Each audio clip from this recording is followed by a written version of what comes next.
Through the prayers of Holy Fathers, Lord Jesus Christ, our God of mercy, and us and save us. Amen. Um, for those new here, my name is Father Joseph Swaden. I've worked in Orthodox apologetics since 1998, and I'm the founder of NFT, True Orthodox, and Ecumenical News since 2004. We've been in the apologetic space on Facebook since 2016, and let me hold on one second, and on YouTube since 2018. Today we do our live Q&A session where you can get your questions answered live as well as member-requested video reviews. So let's get started. And as always, if you want to ask a question and or jump on stream, just click the link in blue, or let me see what it's going to be this week. Hold on. It's in white on the chat. Or that's if you're in dark mode. I wonder, now that I think about it, I'm always in dark mode. I'm switching this to light mode to see what color it turns into because I don't like saying stupid things when I'm wrong. Well, I mean, I say lots of stupid things, but the point is I try to do that as little as possible. All right, so let's see what's going on in the chat today. And we've got Christ is risen, truly is risen. Okay, I'm going to skip my own. Good evening, Sava. Good to see you here. The new intro is very somber. I figured after the Street Fighter theme and the high action music of the past few times, I thought I'd try something a little softer and more relaxed. Claire de Lune is not a sad piece by any means. It's more of a reflective piece. But it may be no music at all or some other type of intro. I'm still looking. I'm still thinking about it. Evening, Sava. Good evening, Father. Good evening, Father Anthony, Father Joseph. Good evening, Roka Remnant. I don't understand why anyone would use light mode who hates their eyes that much.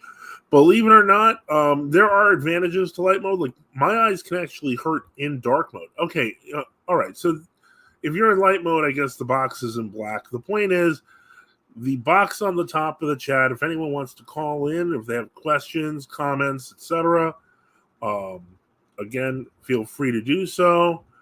Let's see here. I got my first comment on last week's video just a few minutes ago, which is why I don't understand why it is here, but I will just write answering now. What happened to the Discord? God bless you. Christ is risen. The Discord is gone. I cannot stress this enough. There is no vacation hide button in Discord. It was deleted. I did do a video on it. Some people are in shock. I am working, as you all know, I've been working on the cafe and trying to build it out so it can be at least partially as usable as Discord was. I realize that's going to make some people uncomfortable, and it's making some current users of the cafe uncomfortable. But I'm working on it as we go. I can put it up on the screen here so people can see what I'm doing. Give me just a moment.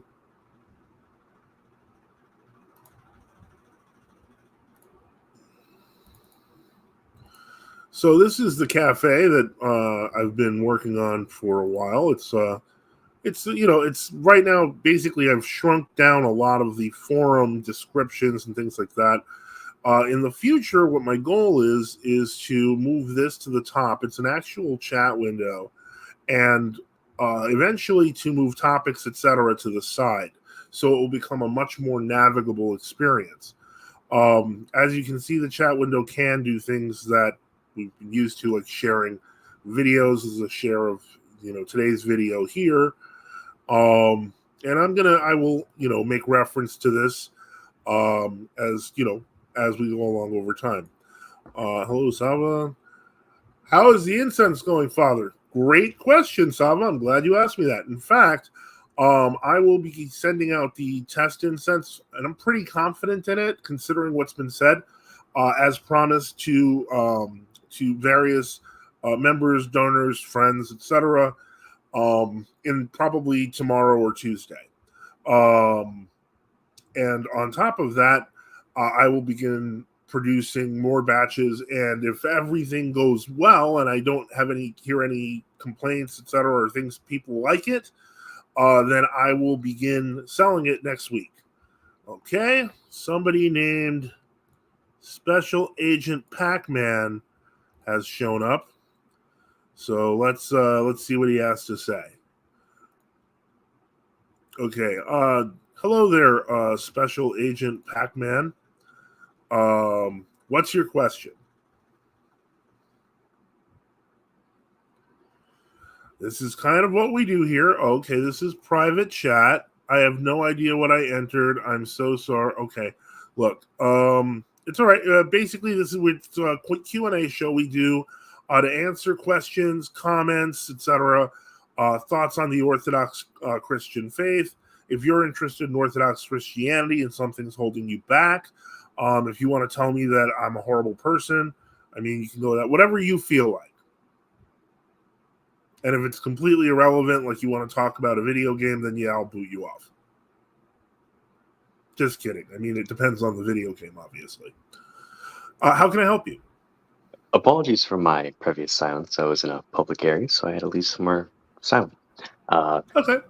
I was just testing this out to see what it was like, and I was completely surprised to see it's a chat room. My very deep apologies. What's a chat room? This entire thing, the cafe. Well, no, it's not all. It's you see, it's actually it looks that's the way it kind of looks in what we're going for the front page. But as you go through different areas in it, say for example, let's see, what's a common thing that people have been dealing with here. I've been putting a lot in miscellaneous issues. You see, it switches into what's known as a forum view.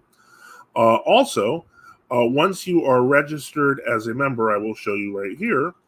You can basically have you have your wall, your diary. You can do direct messaging in it. So no, it's not simply a chat room. It's got a lot more features to it.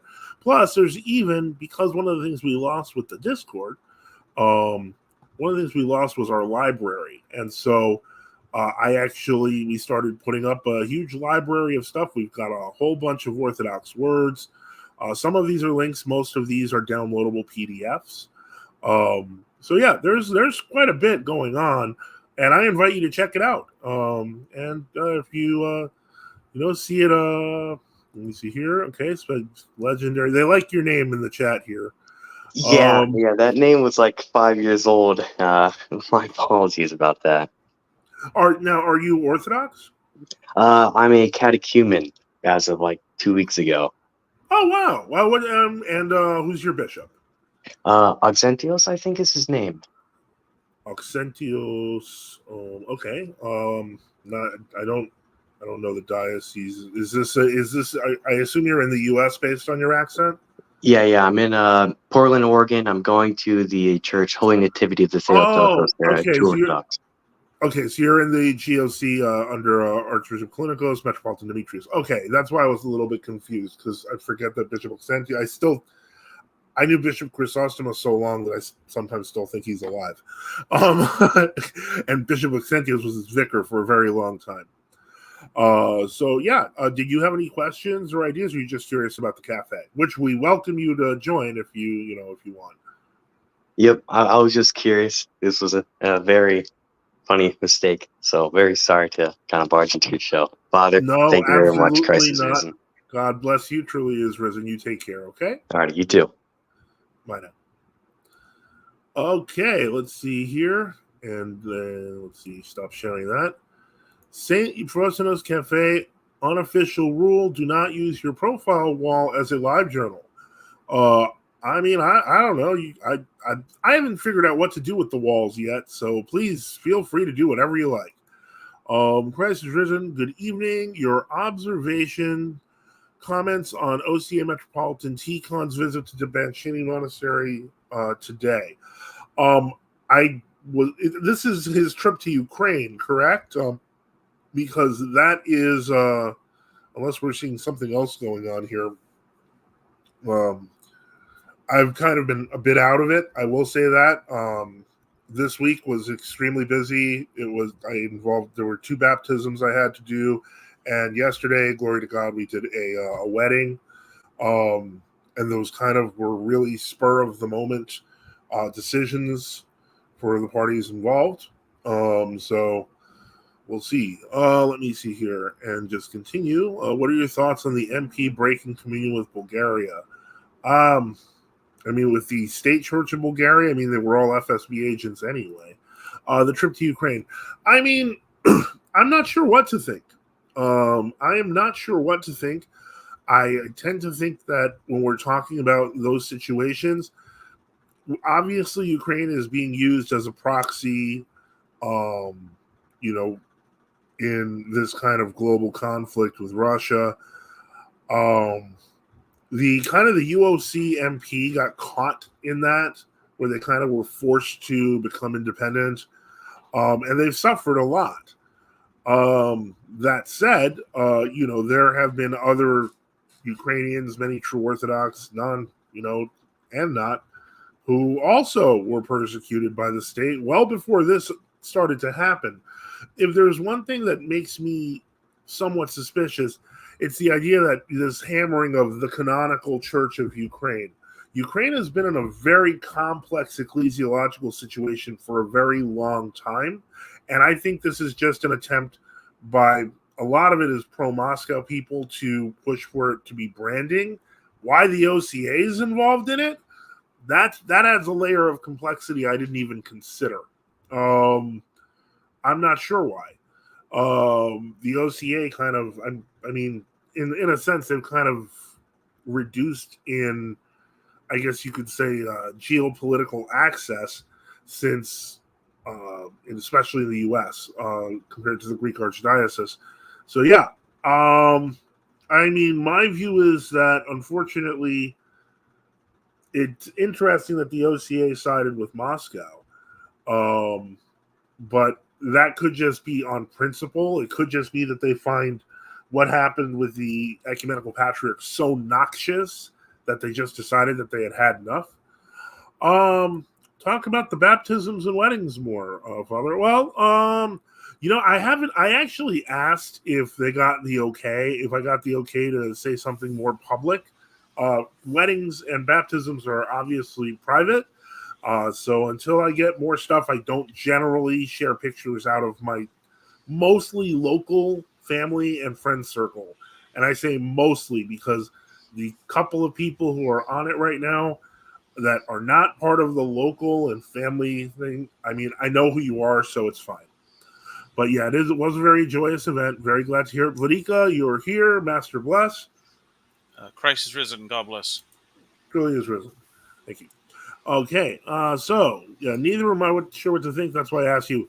I would say guarded distance. Whenever it comes to World Orthodox conflicts, etc., take a guarded distance. Don't take a side because you will be manipulated by them. It's not worth it. I would just say just pray for the people involved. The MP's top agent was sent to make sure everything's running smoothly. I don't know that Tikhon Mollard is the MP's top agent. I think there are more influential people on YouTube than Metropolitan Tikhon Mollard. Sorry, I understand. Father, sorry to be. No, I was kind of hoping I could show pictures, but they didn't see it. It was a family, and they were, they want to be private. They haven't told me whether they want to be private or not. If they say it's okay, I'll show it next week. Let me see here. Oh yeah, that's you. Okay, and finally, truly is risen. Good to see you, Vladika. Are you back from Greece? Yes, I am. I am in the United States. Yeah, we get since everyone discovered you were in Greece, and I showed pictures from the Facebook. People have been asking how did it go? Was anything interesting?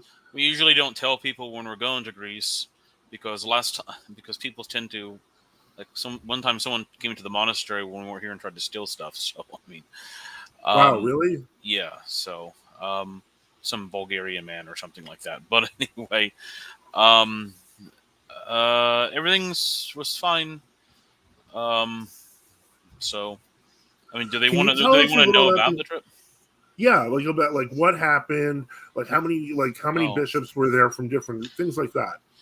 Well, you probably have more pictures than I do. We don't have any. We don't really have any. We didn't take a lot of pictures when we were there. So I can put up some pictures while you're talking about it. Maybe that would help. and after the show or sometime this week, if you could, all the pictures you could find, could you send to me?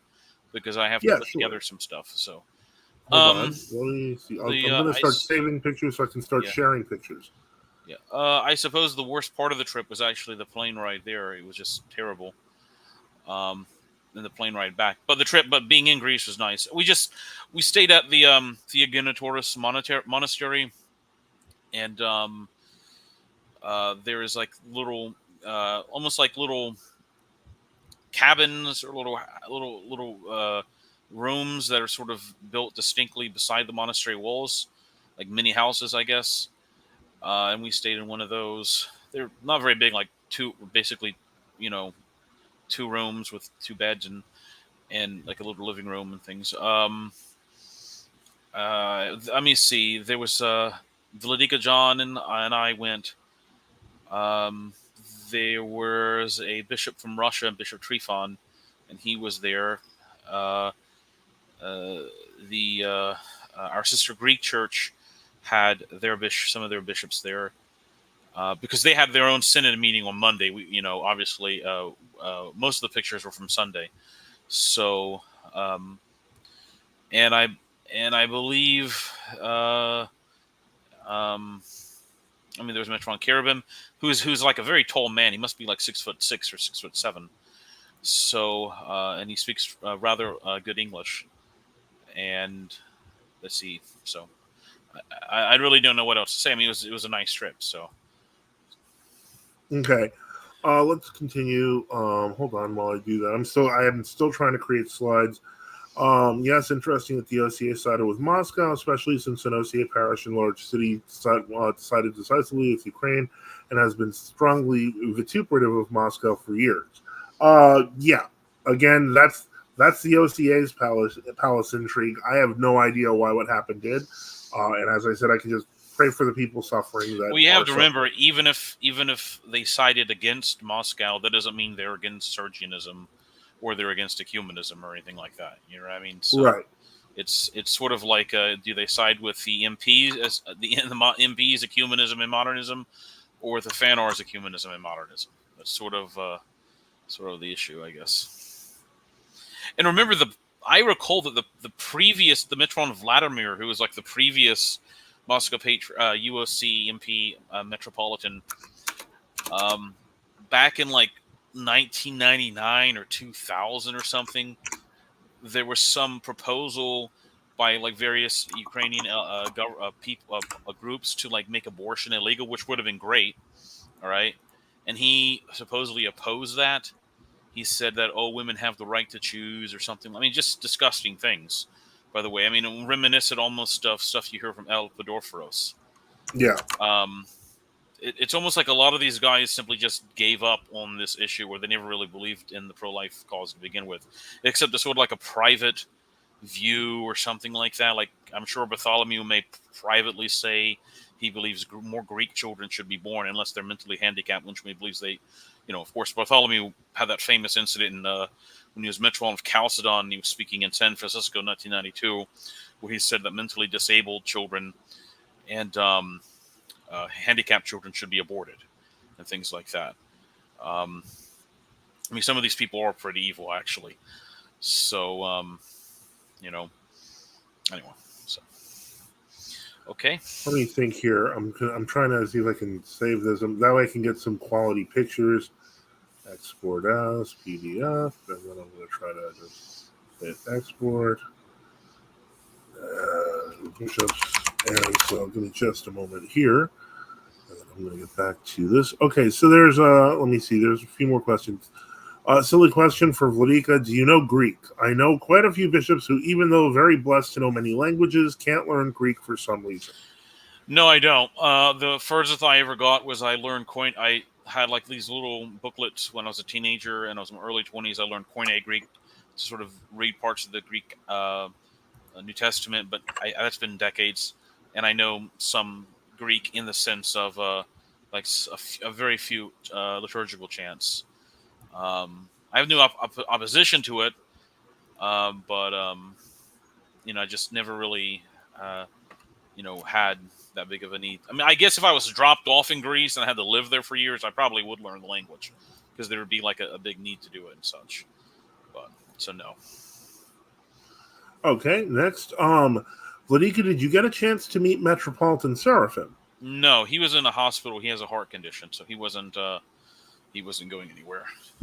Yeah, he actually, if you He look wrote a little on, article about it, actually.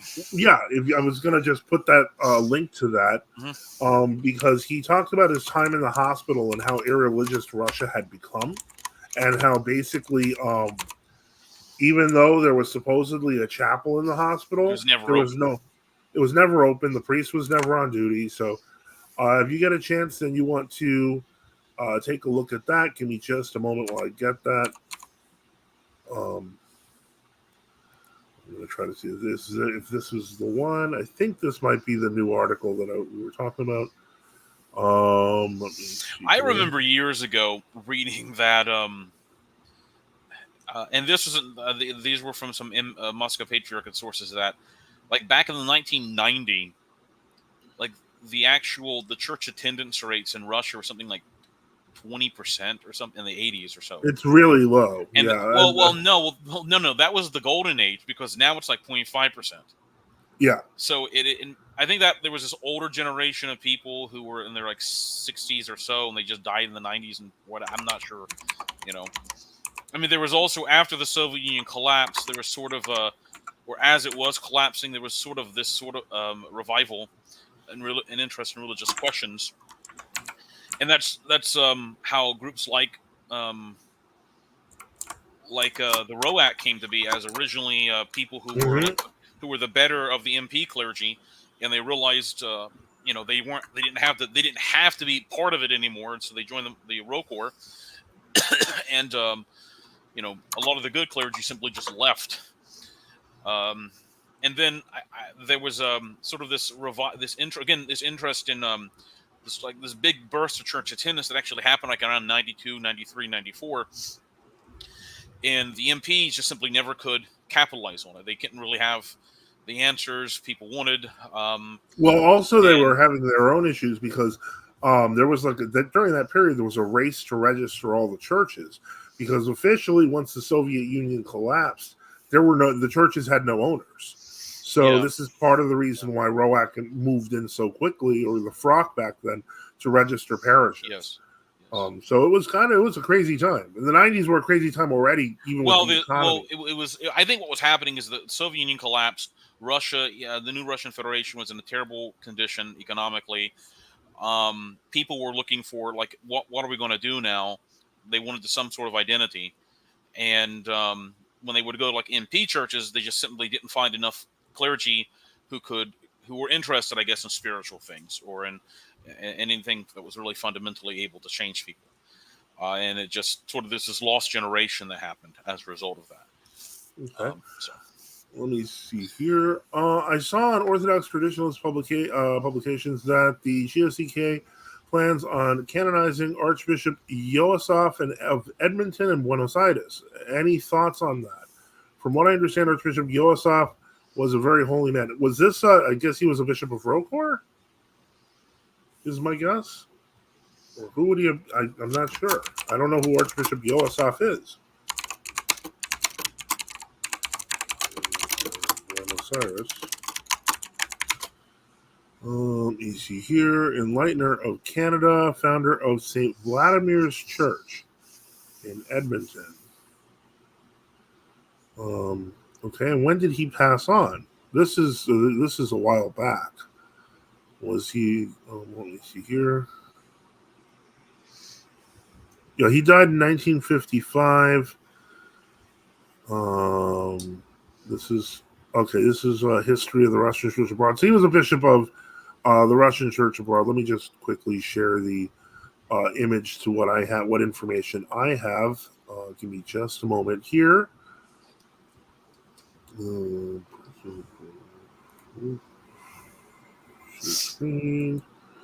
Yeah, so this is the information that I have here. This is St. Vladimir's.ca. So this is under It was originally part of Roti, and then it became part of the Rocor A. And so I guess, so are they, or who's considering the glorification, I guess is the question. I assume, is it the GOCK or is it the Rocor A? That I don't know. I simply don't know that. I'm thoroughly confused. Many in my formerly old school parish have become ecumenists and supersurgionists. I'm one of the few old timers there left, chronologically speaking. Is this an OCA or a Rocor MP parish? John, I believe, was actually. I'm not sure. Are you OCA or let us know in the chat, or are you Rocor or where are you? Greek is difficult. I know many people who move to Greece that still can't grasp the language. I never understand this kind of difficulty. I mean, if I had stayed in Greece longer than 3 days, I'm sure I would have picked up something. I'm not bragging. It's just that learning languages usually involves you have to learn some basics. You have to learn your yes, your no, your how much is, certain things. Thank you, good morning, good afternoon. I mean, once you learn those things, you can basically say nothing except the basics of living, and you can pretty much walk through that. Now, granted, one problem with Greek is that there's different forms of Greek. You have the Koine Greek that Ladika Enoch mentioned, which is used for understanding the scriptures. You have the higher liturgical Greek, which is used in the liturgies. And you have modern Greek, which is somewhat different, but they're all related. And then you have Katharevousa, which is what the newspapers and medical journals used to be printed in, which is supposed to be an attempt to Atticize a Demotic Greek. Demotic Greek, modern spoken Greek has recently, I think they got rid of the dative case like 25 years ago. So I think they only have like maybe 2-3 cases that are commonly used. Classical Greek has 5 cases. So does Byzantine Greek and Koine Greek. So I mean, Russian. I think modern Russian still has 5 or 6 cases. And so it would almost be like learning like a classical Latin, where you have to remember those 5 cases for ends of nouns and verb and things like that. So, well, the verb structure, especially is very. I've mentioned this before, and it shocks people, but it's very similar to Spanish, in that verb endings change with the I, with the U. Yeah, Latin language, and Spanish and Italian. I mean, Russian. My understanding is like Russian is more conservative in its structure than Bulgarian, because like Church Slavonic is Bulgarian is sort of supposed to be like Old Bulgarian and Old Church Slavonic are like nearly synonymous languages, I understand, but like Bulgarian simply lost its case structure, sort of like English did. That's my understanding. So. Okay. Then Saba writes, Lord have mercy on Metropolitan Seraphim. Being in a hospital is always a miserable experience. John MC writes, yes, Greek is rich and has many levels. Studied and taught classical Greek for years. Can read it and Koine and Demotic. If I move to Greece, I could become fluent quickly. If you have studied that much, I can guarantee you'll be like a fish in water. A couple of weeks and you'll be able to relate everything. Speaking of hospitals, Ladika Andronik. Wait a second. So, John, I would just like to ask a question here. John MC, here's a Greek question for you. In the Trisagion, we say Agios Otheos, Agios Askiros, Agios Athanaton Elisan Amas. So it's literally the Agios Otheos, Agios Askiros, Agios Athanatos. Those are all in the nominative case. So my question is, why are they not in the vocative case? Because obviously, Elisan Amas is being addressed saying, do thou have mercy on us. All right. So that's always been an interesting point. If he knows why the first part of the Trisagion is in the nominative case, which is not a case of where you're directly addressing God, but instead of in the vocative case. Anyway, if you can answer that in the chat, that'd be great. I tried to ask that of some of the Greek bishops who knew English, but I just wasn't explaining it correctly. And I tried to use like a Greek translator on a phone, and it didn't render it too well. So, okay. Now, speaking of hospitals, Ladika Andronik, that's of the Rokana, got discharged from the hospital. He was in there for 70 days. He's doing well, and Despota Demetrius visited him. I did see that on Facebook that Metropolitan Demetrius went to go meet with Archbishop Andronik, and he's recovering from a car accident. So glory to God that he is feeling better. Archbishop Yosef proposed in 1955. He was a bishop with the Rokor. Yes, I did see that.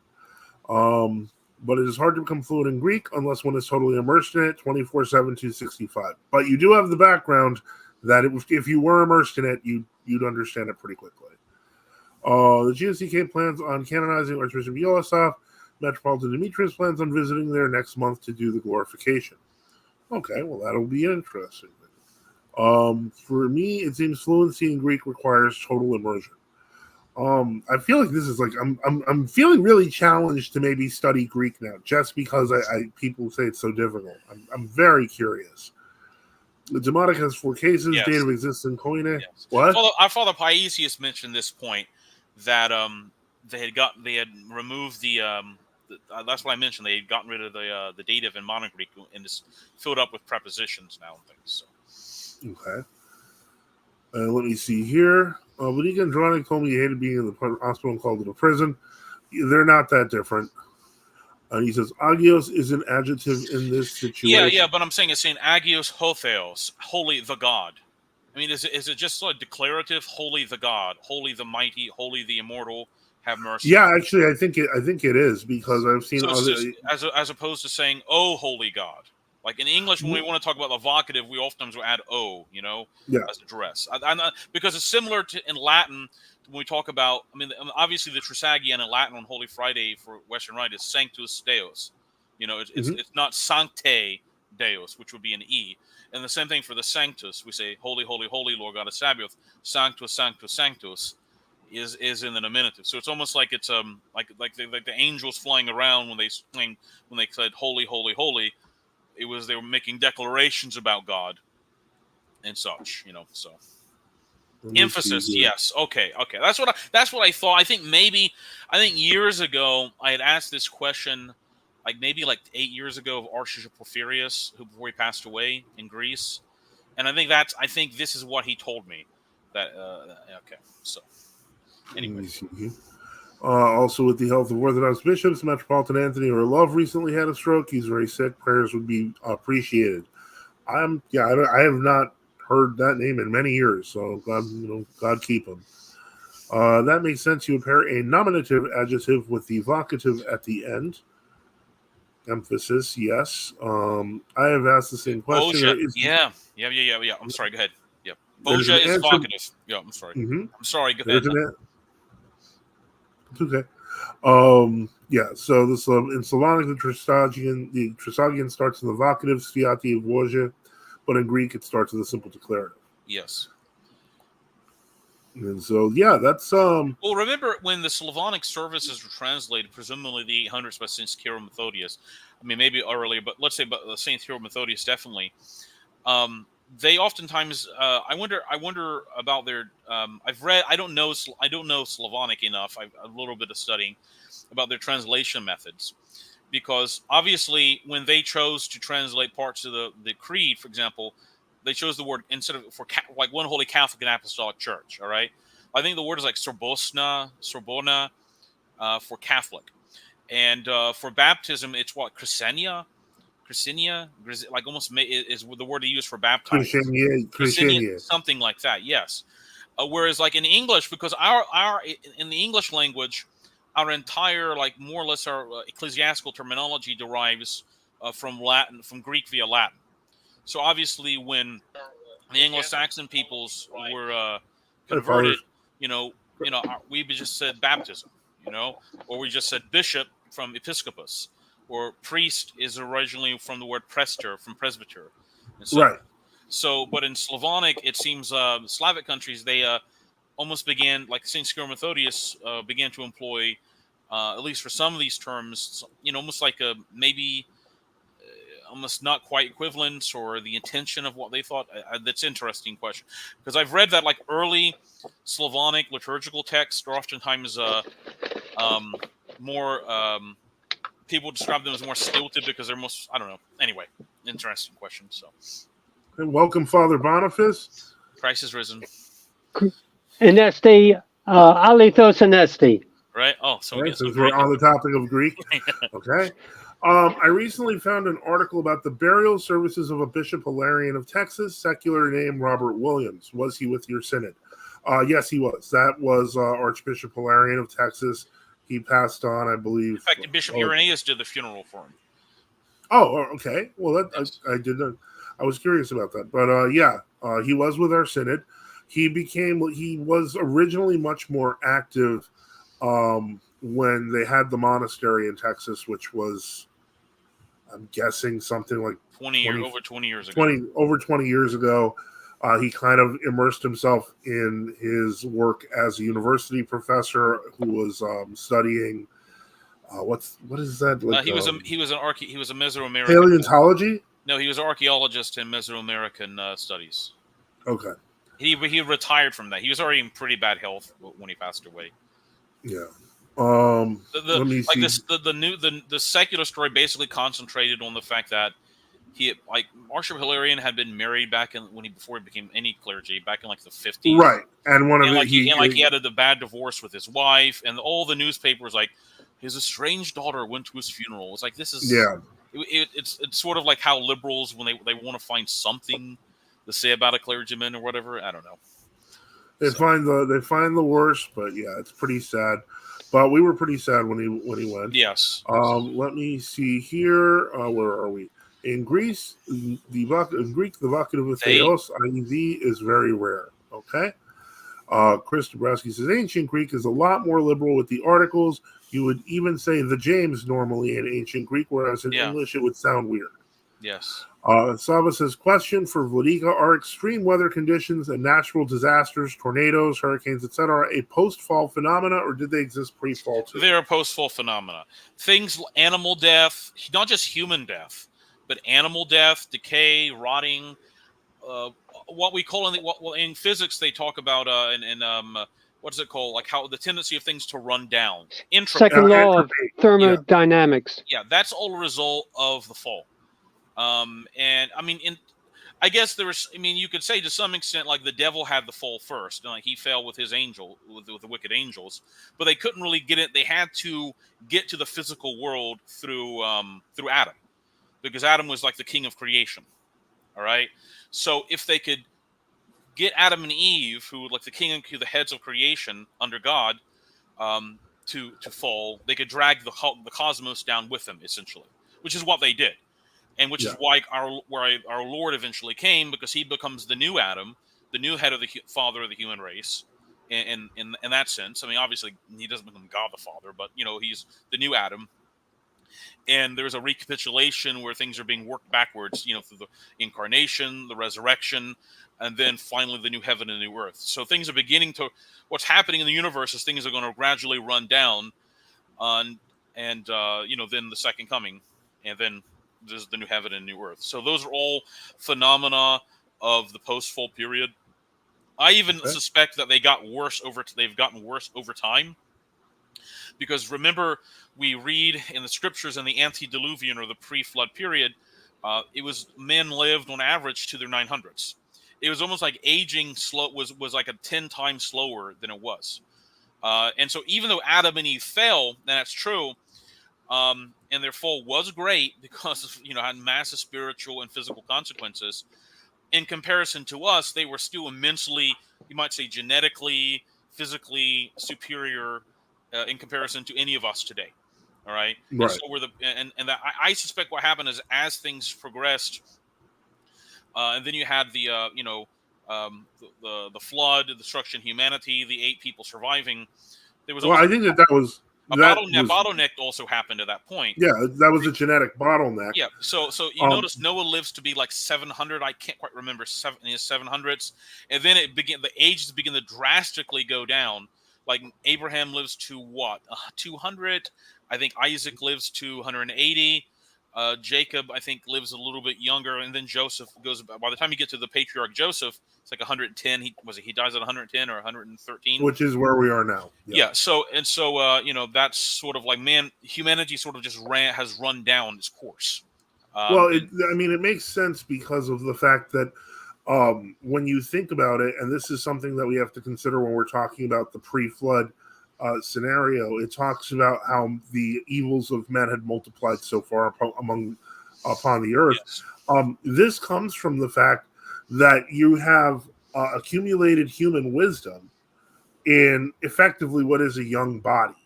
And I think as people get older, frankly, we kind of look back to when we were young and what we could have done, to where the concepts of life is wasted on the living. And I hate to say this, but if really old people could keep really young bodies, like if you were 400 years old and still had a young body, you would be able to do manipulation on future generations of unprecedented scale. And that's sort of how demons operate. Demons have been around on Earth for 7,000 years operating. Yep. They don't need to read your mind. They don't need to necessarily possess you. They can They're just examine you. They're just a lot smarter than a dealt person with tens of thousands, millions of cases. And again, so men are living to be in their 900s. What you're getting to the point where they're not repenting. They're just committing sin after sin and evil after 700, 800, 900 years. Yep. I mean, it's sort of like you ever deal with people who live a life of just 70 years of wickedness. It's almost like it's very difficult for them to come back and repent. Not that they can't. Imagine that magnified by a factor of 10. So evil, like you said, the scripture says, evil multiplied on the earth. All right? The point where, so I think God we got to get rid of them. But the genetic bottleneck solves that problem. Yeah. The worst. So because men, look, what are you want to know the question? What would men do on average if they could live to the 950 years? Well, we saw what they did. Yeah. Look in the scriptures. You'll know. Chris Brasky says he would sprinkle it in there in lyrics for the sake of meter or in conversation for the sake of topical emphasis. That sounds like sounds right. Yeah. Those are the common Slavonic Russian words for Catholicos and baptism. Yeah. Yes. And then it is strange in Greek, starting with a sentence with a name without its article. Okay. And then good evening, Father Boniface. How are you, Father? What's the latest work on the Hermitage? And more importantly, what's for dinner? I will add that Matishka Stephanie did also second the supper question. It is now a standard when you come on. So go for it. Well, supper consisted of organic hamburger,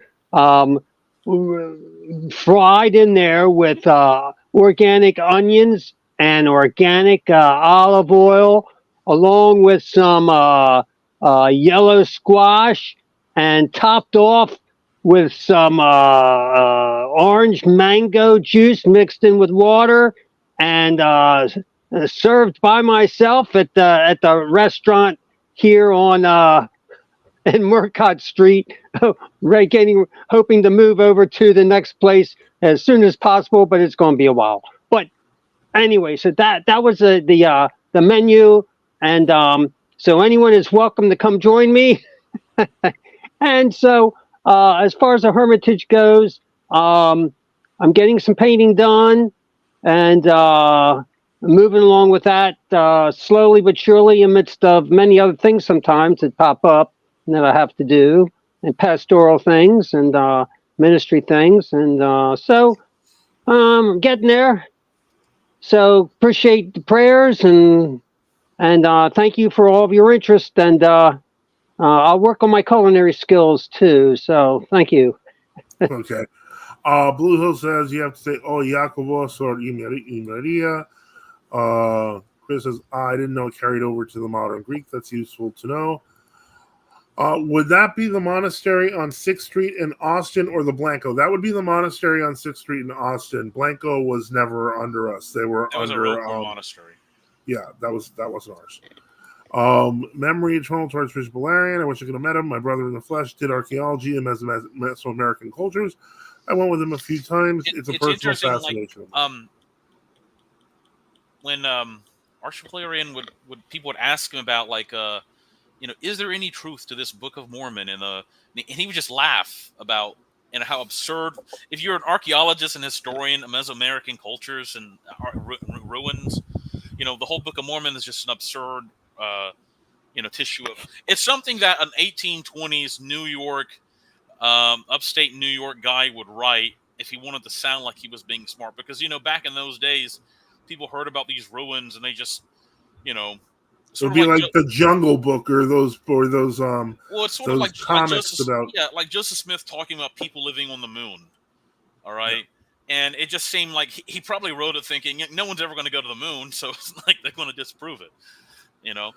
But of course, Smith plagiarized a lot of his stuff anyway. Like there was some guy, a Presbyterian minister, who wrote a book in the 1770s about Israelites coming to America and such like that. So I mean, evil's always plagiarizing from other.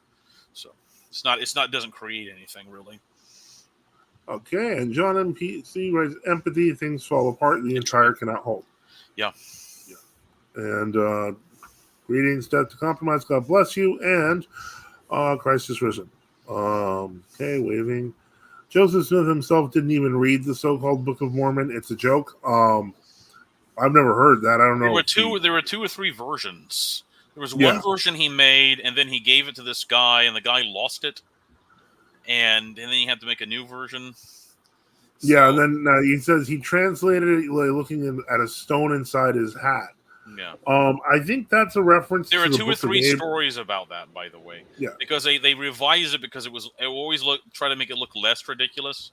Yeah, and I think with the seer stone, I think that was with the Book of Abraham, which turned out to be an Egyptian necrology, which we would discover, later. Yes, but there was no way it could be rendered as what the Pearl of Great Price says.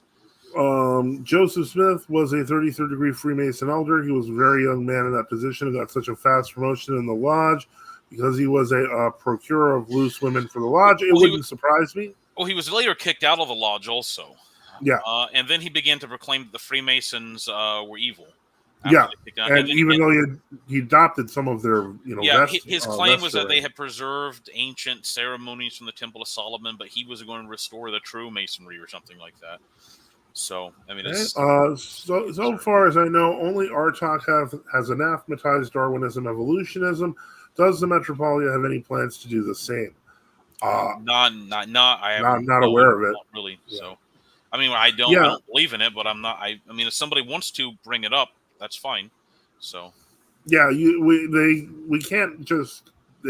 Somebody would have to make a formal request in the. I know in the case of Artok, I believe Vladimir Moss was a big proponent of that for a very long time, and I think he can't. I'm not being against it, but I know he kind of campaigned for that, and they adopted that. So, yeah. Okay, entire should be center. I have an illiterate auto spell check corrector. Understand that. I've got one similar on my phone. The first Mormon worship service was attended by Freemasons who remarked that it looked very similar to Scottish rite services. That wouldn't surprise me at all. Yep. Vladika, Father, could speak as to whether or not demons are able to read your minds, as in literal words and not just emotions and the like, especially in regard to prayer. To my knowledge, and this is just me, the bishop knows better, but to my knowledge, demons cannot read your mind. No, because for the most part, unless you're possessed by the demon, in which case, if they possess you, they can read your mind because they're dwelling in your mind, your soul. They're actually they're hijacking your mind. They're taking control of you. Yes. Yeah. But outside of that, no. Because I've seen that before. I think they can give suggestions to you. They can throw things at you, but that doesn't. They have, and they're not. And if you react to their suggestions, it's not that they're reading your minds in that case. Is they're observing how you react in an exterior way to that. All right. So. Okay. Let me see here. That is to say, is it possible for them to read, hear, an inner silent prayer and intercept it to their will? No, they have nothing close to that level of power. I think God restricts demons from doing certain things. Yeah, I seem to recall in Motovalov writing something about, or some 19th century Russian saint saying that, if God did not restrict the power of demons, they would just cause massive physical chaos on the planet. Because you're dealing with fallen angels, all right? Yeah. And, you don't want them just being allowed to, interfere in whatever cases. In fact, St. Augustine in his City of God deals with us a great deal about to what powers the fallen angels have and things like that. For example, people used to say, well, do the demons know the future? Because many Christians would say, look, the Oracle of Delphi, which is obviously demonic, okay, the Oracle of Delphi would say, oh, this earthquake happened and it destroyed the city of Tyre. Well, how do they know that?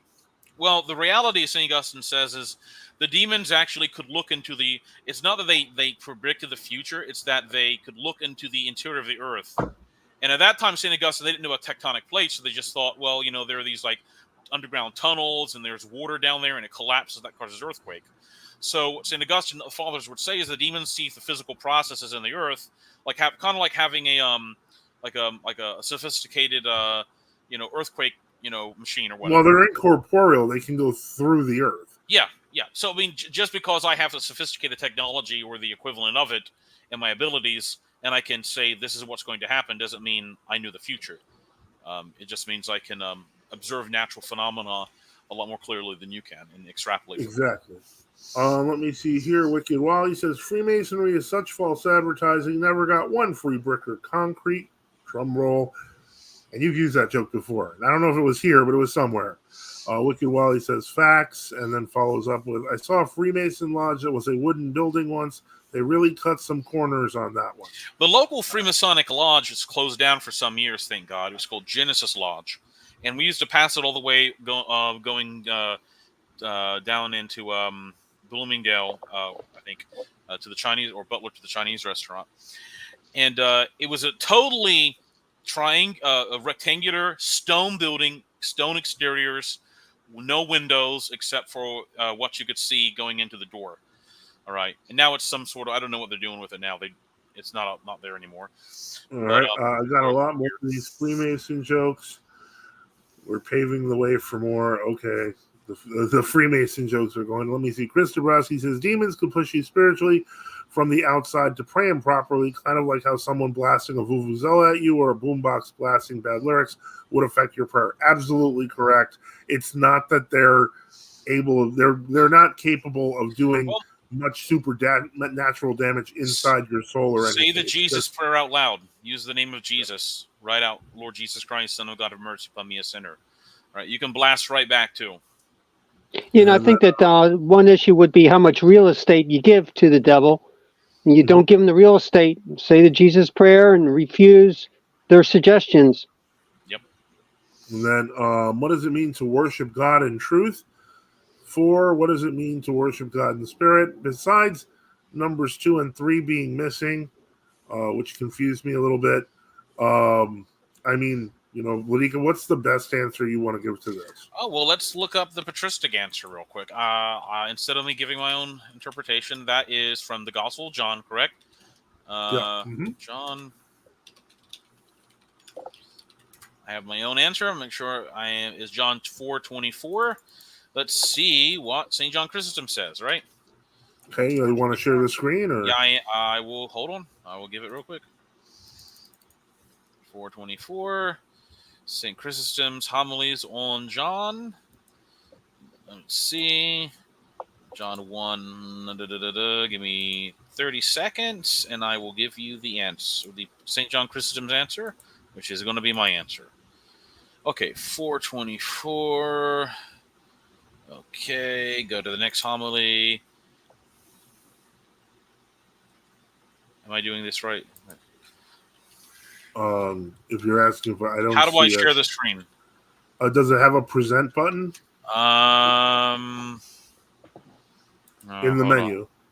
Okay, hold on. Okay. Okay. All right. Oh yes. Okay. So, I can share. Okay. Okay. Present. Share screen. Hold on. Let me see if I got it here. Okay. Do you see that? Adding to stage. Okay. So let us go down to verse 24. You can see it. It says, God is a spirit. Okay. He declareth that nothing else than his corporeal nature. Now the service of that which is incorporeal must needs be of the same character. It must be offered by that in us which is incorporeal, to wit, the soul in purity of mind. Wherefore he saith, they that worship him must worship him in spirit and truth. For because both Samaritans and Jews were careless about the soul, but took great pains about the body, cleansing it in divers ways, it is not, he saith, by purity of body, but by that which is incorporeal in us, namely the mind, that the incorporeal one, God, is served. Sacrifice then not sheep and calves, but dedicate thyself to the Lord. Make thyself a holocaust, that is, to offer a living sacrifice. Ye must worship in truth, as former things were types, such as circumcision, whole burnt offerings, and victims and incense. They now no longer exist, but all is truth. For a man must now circumcise not his flesh, but his evil thoughts, and crucify himself, and remove and slay his unreasonable desires. The woman was made dizzy by his discourse, and fainted, and at the sublimity of what he said, and in her trouble hear what she saith. So obviously this is the case of the Christ's discourse, meaning the woman at the well, Samaritan woman. And obviously she said, I perceive that thou art a prophet, the whole discourse. And she says, oh, your father said that they should worship on Jerusalem, and our fathers, the Samaritans, say we worship on Mount Gerizim. And Christ proceeds to say that the true worshipers worship God in spirit and truth. All right, so this worship in spirit and truth is therefore the incorporeal worship. We worship from the soul, and by true faith.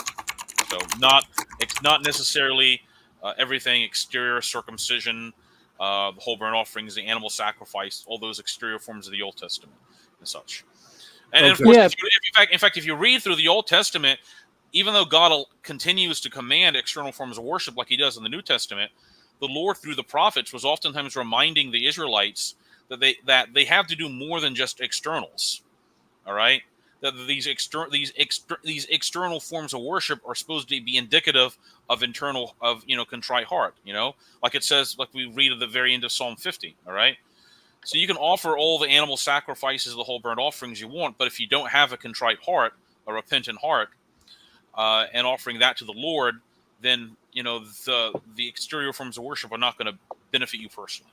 So Father Boniface was going to say something. So in that, Jesus is debunking the religion of Israel and the religion of Samaria. And in the past, Samaria was set up with Jeroboam's apostasy, when he set up 2 worship centers in Dan and Beersheba. Yep. So he imitated Jerusalem, but the Lord had commanded him not to do that. The center of worship was Jerusalem. He allowed Jeroboam to have rule, but he said, do not change the worship. And in rebellion, he did. But so therefore, he had all the forms, all the practices on the outward way were visibly correct, but in rebellion. And so, he's saying, that's not truth, and that's not the proper spirit. I'm just adding on to what's been said. But so Jesus is obviously saying that the Samaritan practices were just formalistic, and of course, so were the Jews. And so he's calling them both to truth. Yep. Yeah, exactly. All right, now I'm going to take that one off the screen. There is one comment from Sava, and then what appears to be a topic is coming. So I need to accompany Vladika Enoch and Vladika John to the Chinese buffet. I've heard so much of this place. I have to go one day. They do have a really, really good buffet. I've tried many. But here comes the topic. And Blue Hill says, is space travel colonization improper considering Earth is where we're supposed to be? Sava responds with, it'll never happen for one. That's a machination of gloomy idealists. Blue Hill says, because it seems to me like another flavor of utopianism the elites are trying to push. Sava says, don't worry, we'll be on Mars is a distraction to keep people away from things that actually matter. And mentions further that he saw something from St. Theophan the Recluse where he was talking about extraterrestrials and the habituality of planets. It was on the St. Elizabeth Convent website, but removed. He said a similar thing, aliens aren't real and we're not going to be living on other planets. Orthodox Wazna says, good evening. Sava says, if there are aliens, they aren't demons. St. Theophan concedes that they don't have the image of God, so they won't be truly intelligent. Okay, well, first off, I can tell you. Finally, I don't believe extraterrestrial life exists, but Mars missions are planned with a slightly plausible. Yeah, I think that's accurate. There are no extraterrestrials. I highly doubt that you're ever going to, even if, let's say, the Lord allowed the world to continue for 10,000 more years, and we had faster than light travel and they went throughout the universe, I doubt you would find even bacteria or anything like that anywhere else. There used to be a book that was written years ago I read when I was in college. I'm not in college, high school, called The Rare Earth Hypothesis. Mhm. And I read it a few times, and it basically pointed out that Earth is, from the perspective of these like secular materialists who are scientists, it's a fluke. They can't explain it. They can't explain why even the whole Goldilocks zone stuff, even granted you have planets within that range of a star or whatever, even for life, I mean, they never could explain how life could arise. And I remember there was a book written years ago by Dr. Michael Behe, who called Darwin's Black Box. And he was a professor at Lehigh University, and they tried to get rid of him because he wasn't like he was a radical like creationist like us or something. Yeah, but he was sort of he was theistic he's kind of the father of intelligent design. And basically, all he pointed out was that you can't go from some of these prions or whatever to a fully functioning primitive cell, because even these fully functioning primitive bacteria, quote unquote primitive bacteria, are still immensely complex. And so there were scientists who were saying, oh, well, life came from the stars. It's like an asteroid and hit and it brought about a cell. My father would always tell me, well, then where did that come from? And the only answer some of these guys could give was that, oh, aliens brought life to the earth or something like that. Well, then where do the aliens come from? They would all come up with absurd conclusions like the aliens are immaterial and they were created when the universe, some so-and-so step A, and then there's step Z with the aliens, and they just never, it was absurd. So no, there are no aliens. I can say that with almost 100%, absolutely 100% certainty. Secondly, you may have people go to the Mars missions, but how much, setting up I don't know. Mars, there's no manned Mars mission anytime soon. They keep on talking about that, and it never happens. It's like, yeah, I remember that growing like being in the 80s, like, oh, in 20 years they're going to be on Mars. And 40 years later, here we are. So. But let me see here. The chat continues on the topic, so we'll see what we have to add to this. Okay, yeah, we did write that one. Could it exist? What exist? I'm presuming could Mars missions exist? Maybe, sure. I guess. Yeah, you'd have to clarify further, Wasna. It costs so much money to put a colony on Mars, and the technology needed isn't even in the theoretical range. Even if possible within a lifetime or two, it would be completely pointless. You would need. See, here's the problem: the ability to do this stuff. You have to use tech. Yeah, they are off-shelf technologies that they could do this with. You'd have to use nuclear power and nuclear reactors in space. Yeah. The problem is that either they can't. There's something they're not telling us, and they don't want to do that. Or for whatever reason, or they're just not willing to do that for political reasons.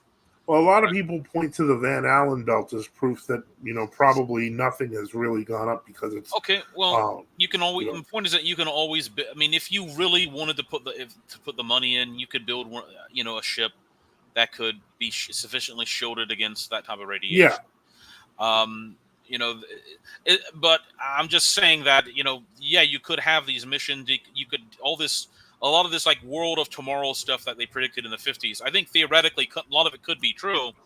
Is just you're not going to have it with the type of governments and societies that you have today, where you're going to have ruling regimes that are essentially authoritarian, not necessarily benevolently authoritarian in nature, that have 40, 50-year plans to do this stuff. Like they spend $900 billion on a military budget. You don't need you probably barely need $100 billion just to territorially defend the United States. The rest of the $800 billion is simply just enriching various sectors and what have you. I mean, if they spent $800 billion a year on developing medicines and renal assist devices or heart assist, not organ replacements, but devices that could assist people with kidney disease, I guarantee they would cure a lot of these diseases within 6 or 7 years. They're simply not going to do that.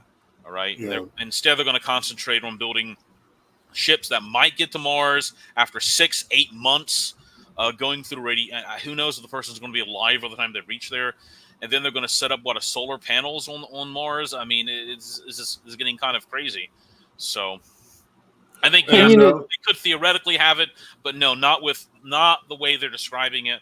I can guarantee, I can almost tell you with 100% certainty it's going to be 2050. Let's assume everything's right, and there are going to be no Mars colonies. Yeah. You were saying, Father? Yeah, I remember years ago in 1980 when I was a senior at Bible college, reading. Well, there was a controversy of transcendental meditation in the state of New Jersey, and one group was fighting it. They were trying to implement it into the public school system, and this one group called the Spiritual Counterfeits Project, with the head of it, his name was Brooks Alexander, put out an article about demonism and the UFOs, and they compared the sightings of UFOs to the demonology of Jamaica or Africa or whatever. And there were two things that were very similar. One was every time the UFOs spoke, they were always promoting the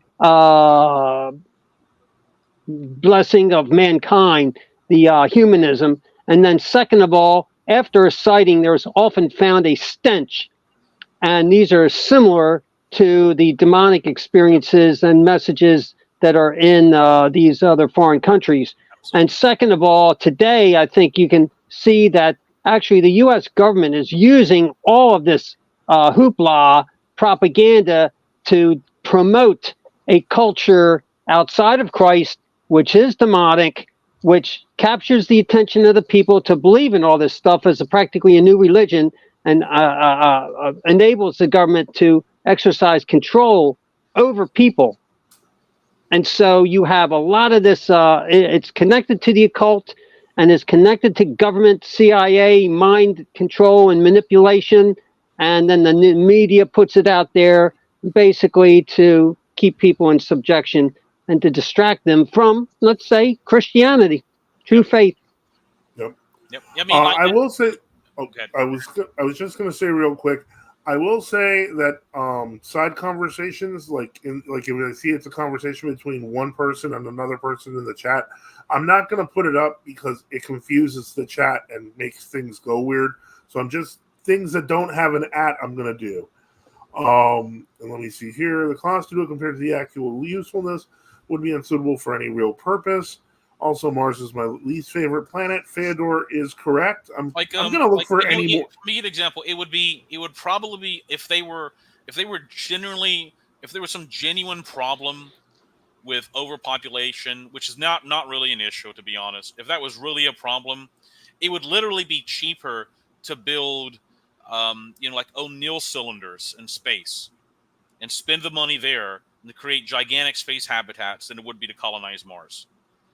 All right, that would literally be. But it's really not overcrowded. So no, you're right. Yeah. Okay. Do the fathers speak of bibliomancy at all, and or is there any records of saints or lay people using bibliomantic methods in certain cases or times? Do they mean like?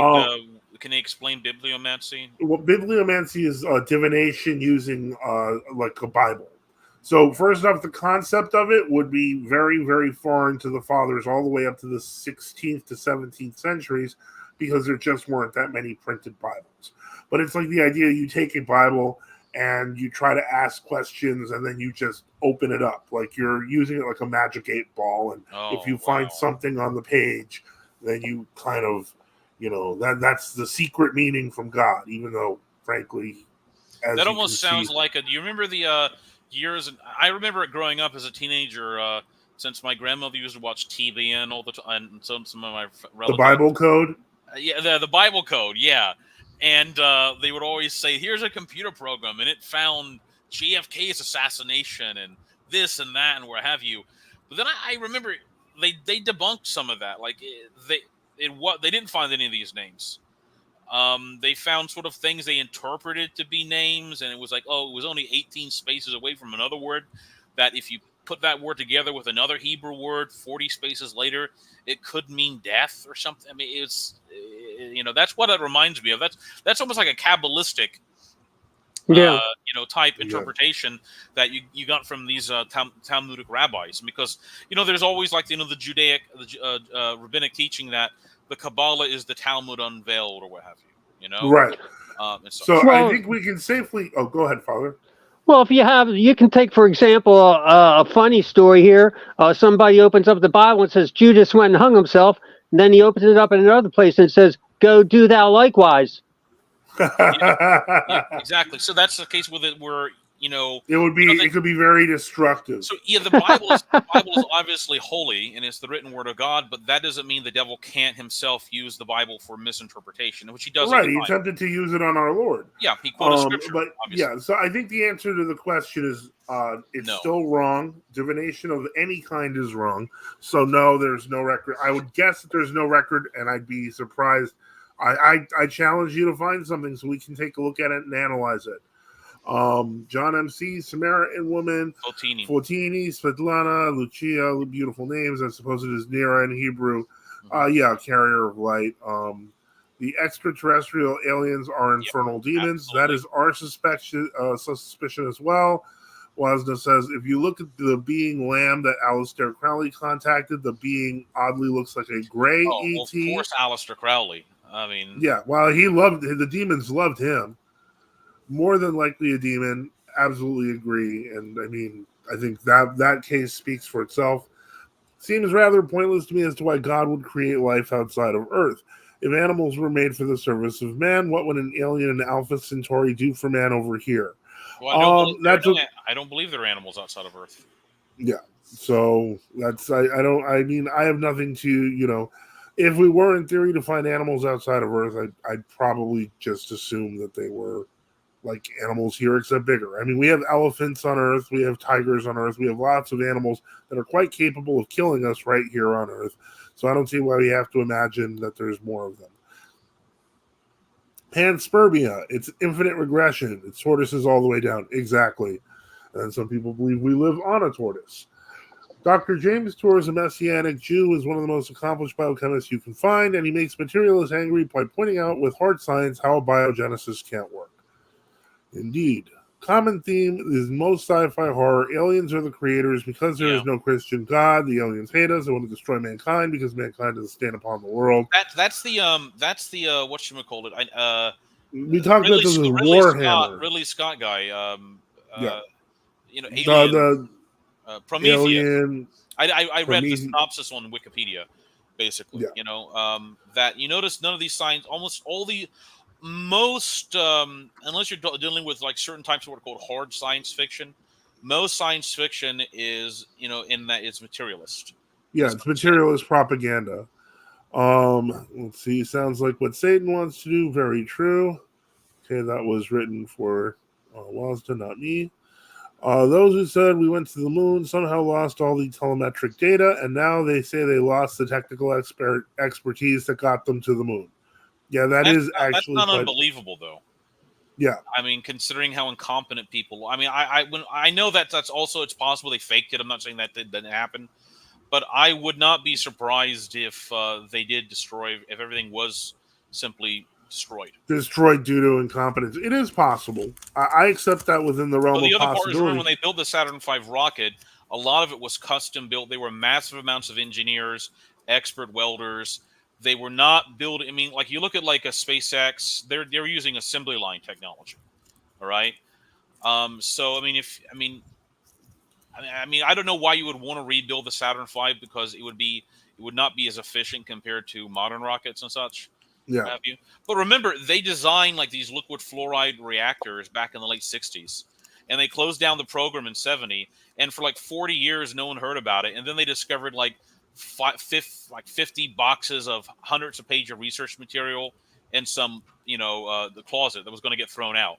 Same thing with thorium research. This research, can I have? And they like, I guess we're just going to throw it out. And so, look, you literally had 40 years of revolutionary technology that could have just gone down the drain with, research. So this is one of the big problems. What people we tend to forget, and this is why I really like the topic that I refer to on Gab as the myth of ancients, is that lost information often drives us backwards when we had something. It's not a linear movement constantly forward.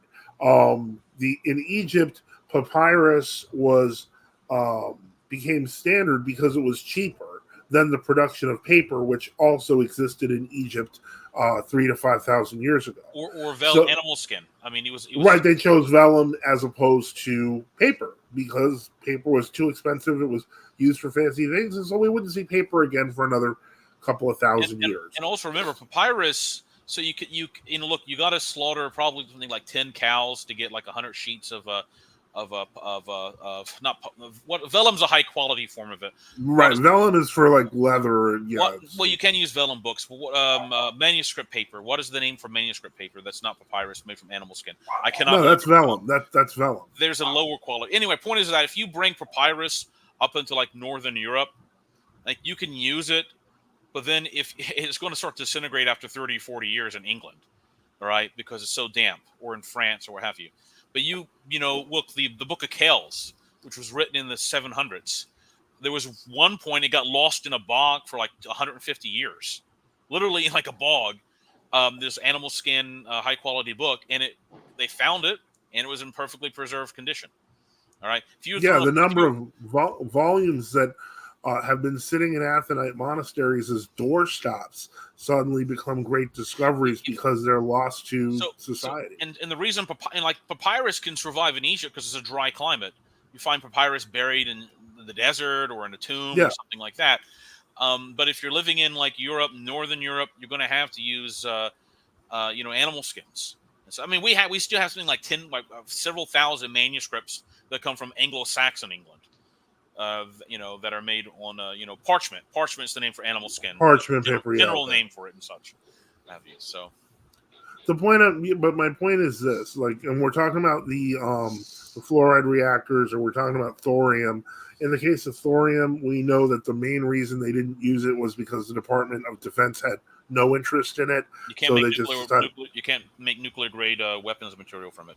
Right. So they decided, okay, we'll just toss it.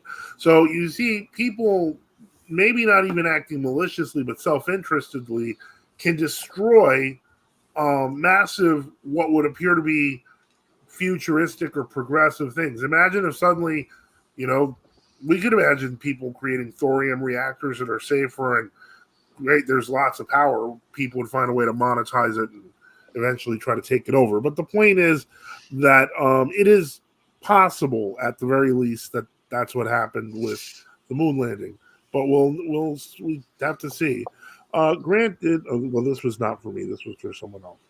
NASA never a straight answer. Not only did they say they lost the telemetric data, they said records were utterly destroyed.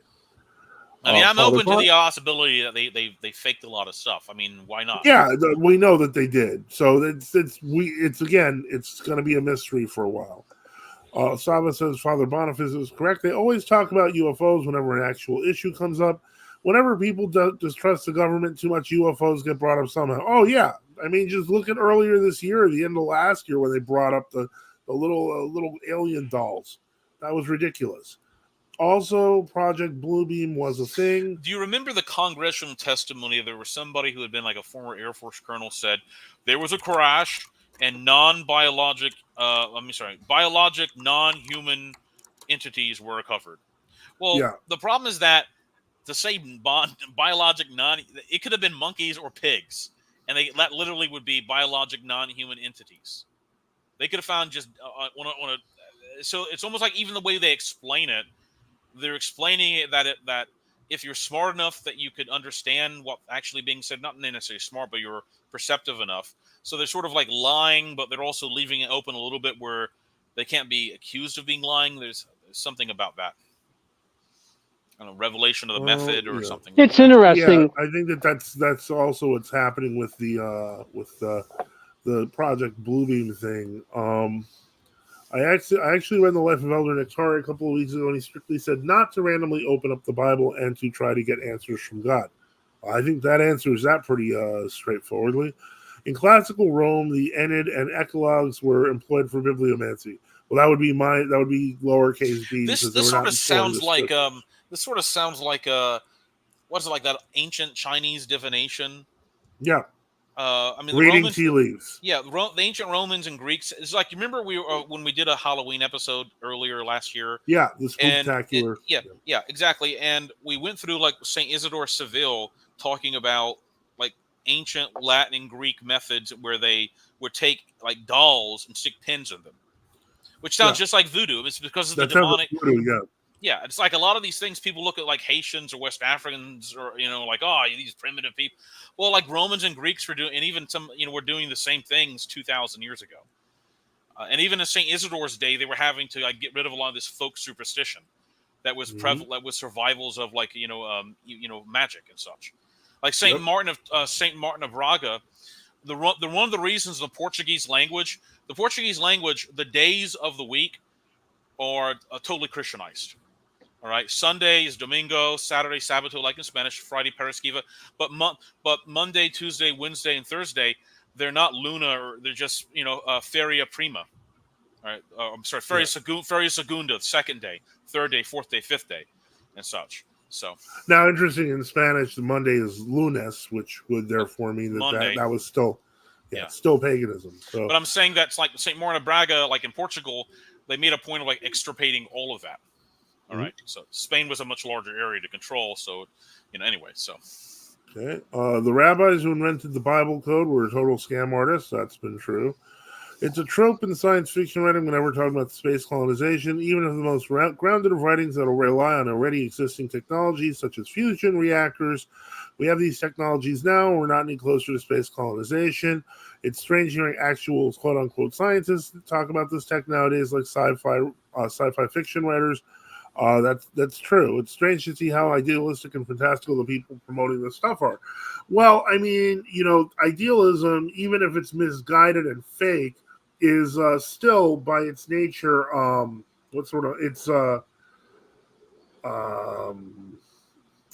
is the word I'm looking for? Contagious. Yeah. So the point is that's part of it, is to make it sound as amazing as possible. You remember you remember since the 1950s, they've always been saying, there's the joke in physics that fusion reactors are always 20 years away. Right? They've been saying that since the 50s. I remember being in sixth grades and reading, the first fusion commercial reactor will be established in 2010. Yeah. And now we're saying, it's going to be 2050. It's some of this technology that's just simply so. You're trying to recreate, processes that are so complex that they instead of relying on more conventional technologies, anyway. It's almost like it's a boondoggle or something like that. I'm not. Hold on one moment. And so, let me see here. Just a quick reminder as we head towards the hour and a half mark. Support the channel. We need your help. Support us by subscribing or donating at nftu.net, on Give, Send, Go, or on Odyssey.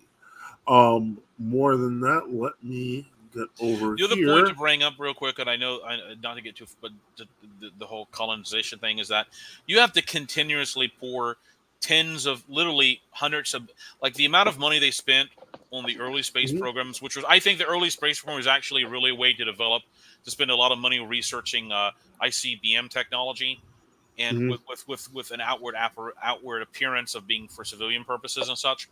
But you have to spend the equivalent of, in today's standards, of like hundreds of billions of dollars a year, because you got to employ a lot of researchers, a lot of material, a lot of testing. And if you're not willing to do that, then it doesn't matter. I mean, you simply cannot have a situation where you don't research your technology for 40, 50 years and then expect, everything is going to just naturally progress to it. That's not how things work. Well, also, I want to point out one thing. When we're talking about things that are coming from even, our youth and childhood, I'd like to point this out simply because of the fact that I heard this statistic recently and I was kind of surprised. 1 second, and I just want to present this here. And it's, of course, it's an AI-generated answer, so take it with a grain of salt, although I did recognize some of it. The percentage of dead websites is generally not explicitly stated, but only 0.06 of those websites that were listed in some page or another actually still exist. 90% of all internet activities happen on the big boy stage, which implies that a significant portion of websites may be inactive or dead. Of course, that's going to balkanize and get worse. But the article that I was thinking of mentions that in link rot, Pew Research found that in 2023, 38% of pages from 2013, that is 11 years ago, went missing. which suggests that a significant number of websites may have disappeared or become inactive over time. The reason I'm bringing this up is because we tend to kind of think of ourselves often as having more information than ever. But what we don't realize is that a lot of that information is actually being actively erased. So we have to do our part to keep that from occurring.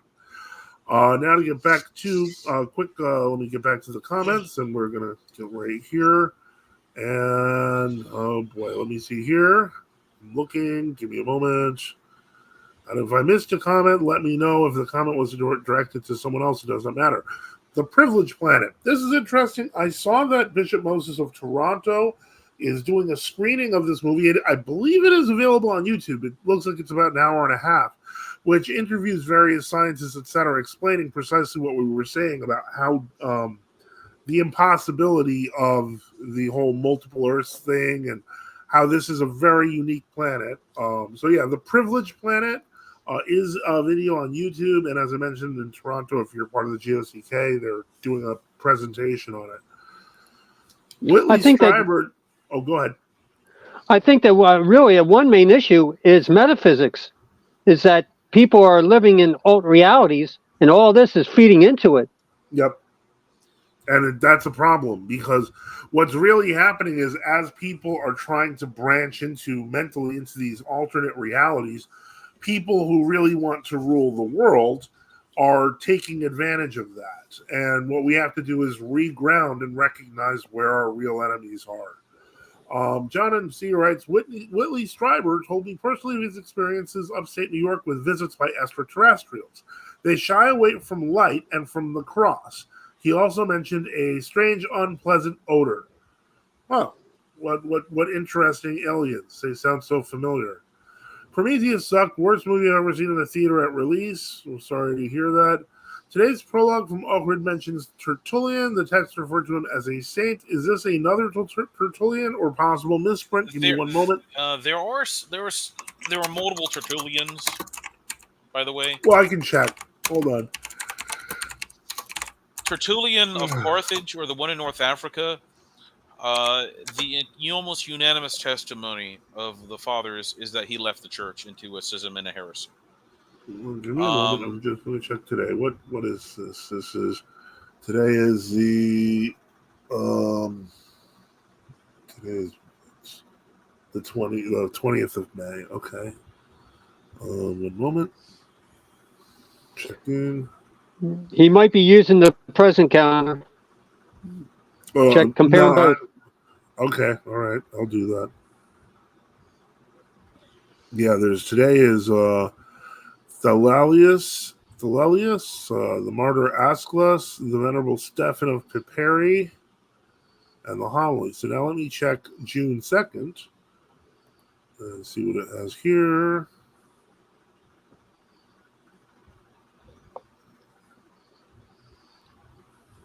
Saint Nicephorus, confessor and patriarch of Constantinople, neo-martyr Constantine, John the New of Suceava, priest martyr Erasmus of Ochrid. Was this today or was this yesterday? You might have to. Was this today or was this yesterday? Okay. You might have to. Okay, yeah. One moment. Yeah, I don't see him in today's text. There is a Saint Tertullian. There is a Saint Tertullian who died in 490. Okay, that was a bishop very of Bologna, interesting. You met Italy. Whitley. So but that's not Tertullian, the one who was the early 3rd century writer. Right. It's either aliens or the creators, or it goes into some Hinduism, pantheism, New Age, all is consciousness, all is all type stuff. Yes, and Star Trek, Star Wars, the Force. Yeah, and I notice even in books written in the 50s and 60s that tried to be sort of fantastical hard science fiction, just oxymoronic, like Dune by Frank Herbert and his successive books, where there was no extraterrestrial life, it was just humans that were colonizing or whatever. That's still materialistic. That's sort of like the other alternatives. Either you have aliens or the creator, or materialism, or it's just sort of like New Age stuff. They simply. I recall reading something by a science fiction writer about this, saying that you simply cannot entertain the truth of Christianity because it damages most the impetus behind so much science fiction.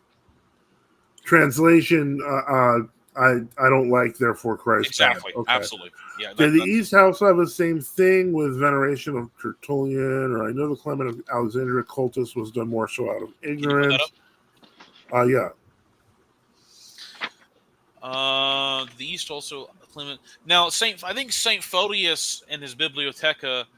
I don't know if he wasn't the first one to maybe to express a negative view about Clement of Alexandria.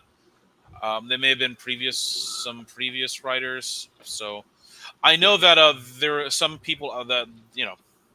So John MC writes, what I liked was how they got that electric Willys Jeep chassis to the moon in that makeshift chicken coop lunar landing module. I will say the strongest argument against the moon landing is what I guess you could say what residual information we have about it and its physical properties. I mean, that thing does not look like it can make it through, an airline flight, let alone to space. Orthodox Traditionalist Publication says, hello.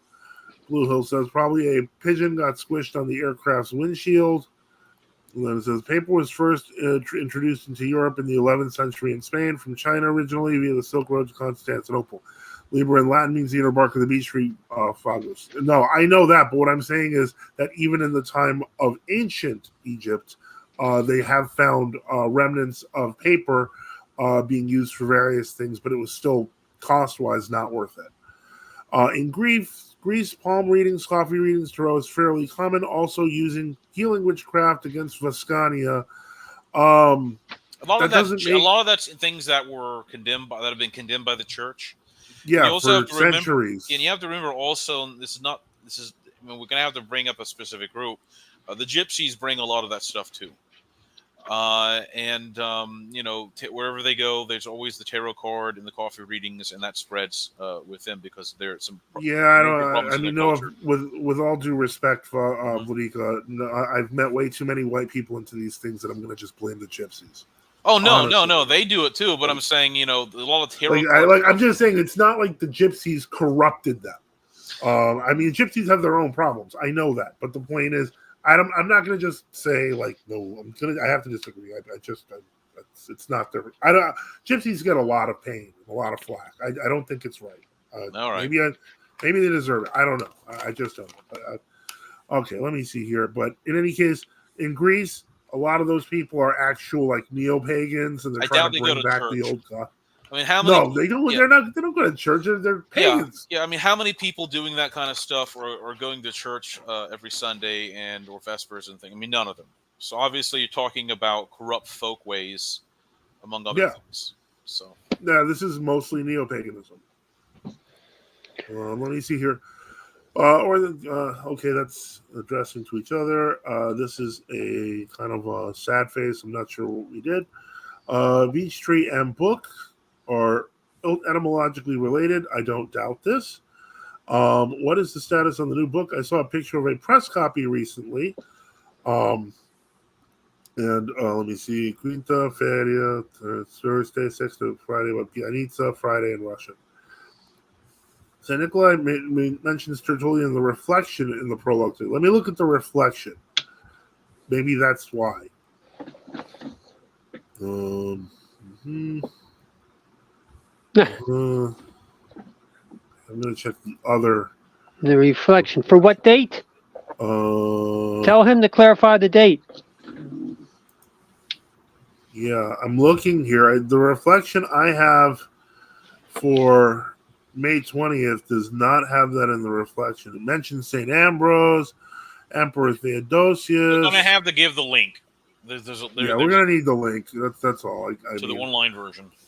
Okay, and Dune, Judaism is also, curiously enough, the only preserved historical religion. Everything else smushing into each other into perennialist soup. Yeah, I'm. It's all just, the whole point is, it's always a shell game of this or other this, and it's usually it's just as untenable or more untenable. Stryber had been for decades prepared for these nocturnal alien visits by his involvement in the Gurdjieff work. Tunic, Quaeceres, Lucanon, Nectimtaris, Babylonias, Numeros, Sire, Nefas, Mihi, Tibi, Finem, Me, Dederint. Okay. Maybe it's in the homily. It'd be on May 20th. Okay. Book on heresy is getting a final proof. Reading, editing, adding some clarification details. The practitioners might not, but participants do go to church. It's actually there it is. extremely Oh, you found it? It's in the homily. Okay. Checking the homily. Oh, there it is. Saint Tertullian. Okay. What does it say? It says men by nature are meek and gentle. Saint Tertullian writes, the soul of man is by nature Christian, but is made irritable and angry by the spirit of this world. The spirit of this world makes wolves out of lambs, while the spirit of God makes lambs out of wolves. Does he give a reference to what work? No. So how do we know he's not talking about Saint Tertullian of Bologna? We don't. That's informal. Yeah, exactly. Well, it's a homily, so we just don't. So you don't. Also, lack of education. Okay. Remember, there's also that place in Greece where they take icons and they dance over hot coals, which they're condemned for. In fact, in the Pedalian, I think, like St. Nicodemus says that's like blasphemy. So yeah. Let me see here. St. Joseph of Petrograd book, 80% done formatting it. Releases feast day this year, God willing. I can't wait. I really can't wait. Okay, and so let me see here. I think we're good on comments. We are at the 1 hour 37 mark, so we're gonna give it about 12 more minutes, 12 more minutes of to get your questions in or to jump on the stream. After which, once we get to 1 hour and 50 minutes, I am going to shut down the talk for questions. OTP continues. St. Philaret book is still working on translations up to about 400 pages of homilies, etc. Yeah, so he has a lot of untranslated stuff from St. Philaret that he wants to translate, so we're looking forward to it. Let me see here. And so, again, we're, if anyone has any questions, comments, etc., please let us know. Otherwise, what I will mention for now is, again, hopefully, if you can support the channel, we do need your help. Support us by subscribing or donating at nftu.net on GiveSendGo or on Odyssey. If you go to nftu.net, there are a variety of different ways that you can donate. And finally, as I mentioned earlier on the show, but I don't think either of you were on to, I mentioned it to Sava, I think, asked the question. The incense, I have completed. I've completed the amount of incense I want to send out to people for testing. So I will be sending that out, God willing, this week. And if I don't hear any serious complaints, I will be putting up a link for incense to purchase by the beginning of next week.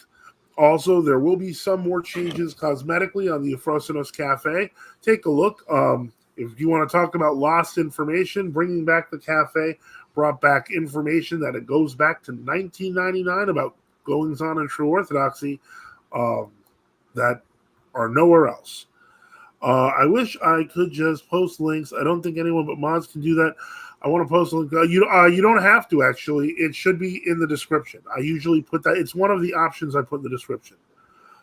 Any other projects in the making, Father Joseph, or is it just the incense for now? Well, if I'm being honest, I need to produce something that people can buy, or we will starve. So that's kind of my goal, is to focus on the incense, the videos. Still trying to get that article for NFTU, but the point is, I'm guessing donations just aren't, they're probably not enough.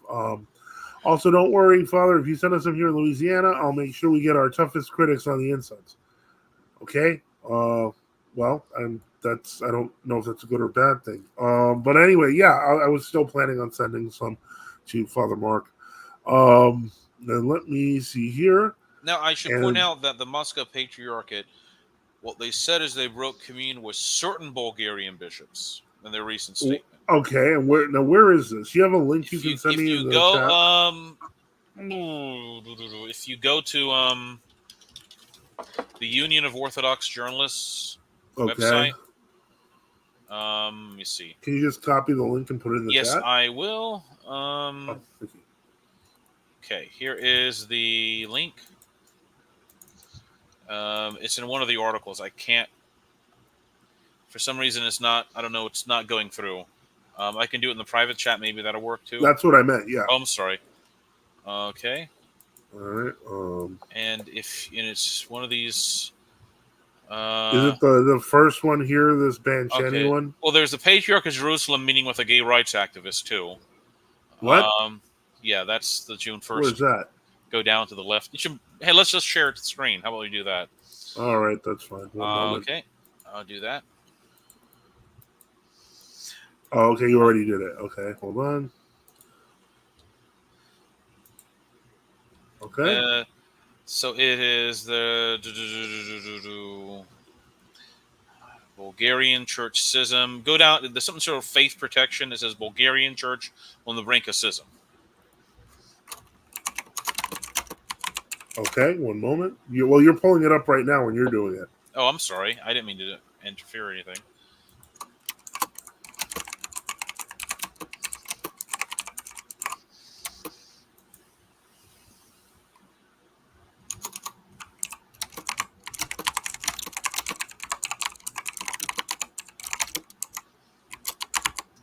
Well, needless to say, their view was that there were the five Bulgarian patriarchate bishops that went to the Fanor and celebrated with the OCU people.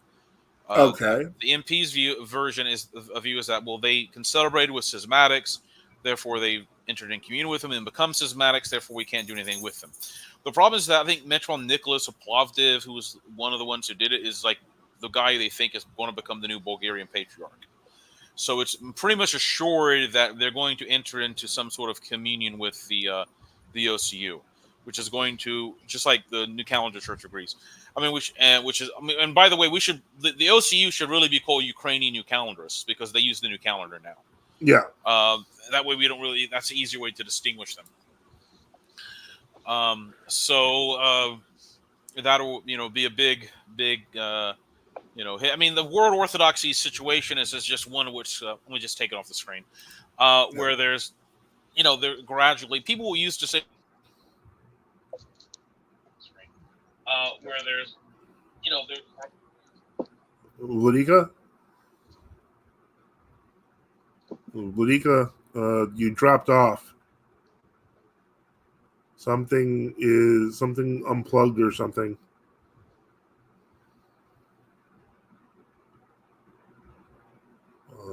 Okay. Not sure what's happening here. Ludika, can you hear me? Write in the chat if you can.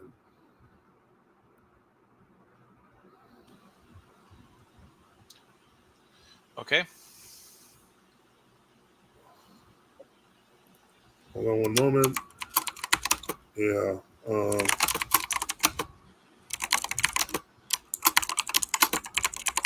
Okay, I can hear you. You kind of dropped off. So you were saying something about the Bulgarian New Calendar, so then you dropped off. It's nothing really important. I unplugged my internet cord from my computer by accident for a second. So. Okay. Yeah. Let's see. I was asking Saba what the incense critics there are about, and apparently it's too much smell, too smoky, people's allergies. Well, I mean, there's so many factors, and some people just don't care for incense. Period. It's mostly the women who tend to be the biggest critics. Well, I don't know. I mean, I know some women who really like incense. My point is simply that, I mean, I'll send some to Father Mark, but I expect that the complaints will stay the same because certain type, proper, good incense is nice and smoky and produces a scent, preferably a good scent. And so if a person doesn't like having scents and doesn't like having smoke, unfortunately, those are two parts of incense that make it incense. So I can't do anything about that. I don't make air fresheners. No, there is a bad quality frankincense that chokes you. That actually was part of my motivation. While great quality lets you breathe properly, I've dealt with some of that incense that chokes you quite many times. And I'm not a fan, and I want to. That's why my goal was to aim for incense that was of equal or better quality to some of the better incense in the world. So that's how I want to try to do that. Frankincense actually is a detoxer if you take it in its oil form. Yeah, and you have if you use frankincense oil with frankincense, then that it makes a difference. But yeah, the oil, oil and incense making is part of the process. Well, Frankincense oil is very expensive. Yeah, it is. I know that, but these, it's all in the process of making it. Yeah, Use lighter incense most of the time. It's also slightly psychotropic, antidepressive.